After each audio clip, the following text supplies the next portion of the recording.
आमची तनिष्का मोबाईल घेतला की लागली रडायला. तिच्या म्हणणे मोबाईलच राहू द्या मला खेळायला, गेम बघायला, हे करायला. तर बघा आता झोपली आहे, तिला बरं वाटत नाही. हे आहे हिमांशू आणि आता बघा मी इथे कढीपत्ता आणला तोडून शेजारच्या काकूकडून. तर ते आता कढीपत्ता मी धुवून चोन वाळवत घातला आहे. इथे बघा हिमांशूने आमचं डायनिंग टेबलला. आणि आता हे आमचे तनिष्काचं औषध पावडर ते दिलं, ते पित नाही का आहे बघा.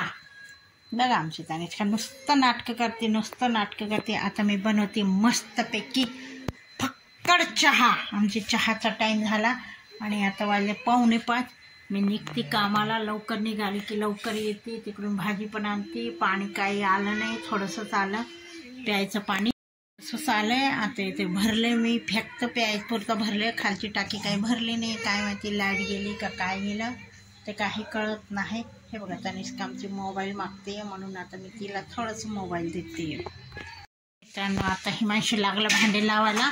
त्याला मी भांडे लावायला लागला, त्याला म्हटलं आणि मी लावते, तर मला म्हणतो राहू दे बस तू.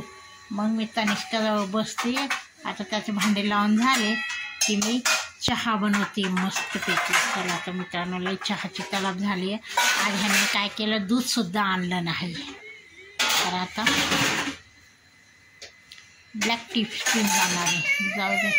बघा मित्रांनो 3 वाजेपासून मोबाईल बघते आणि आता 5 वाजले. तिला टी व्ही लावला टाईमपासला तर ते नको. इथं मला भूक लागली, आज तर जेवलो पण नाही म्हणून आता मी इथं चपाती बारीक चुरणार आहे, त्याच्यावर गोळ आणि तूप टाकणार आहे, मस्त लागते खायला. तनु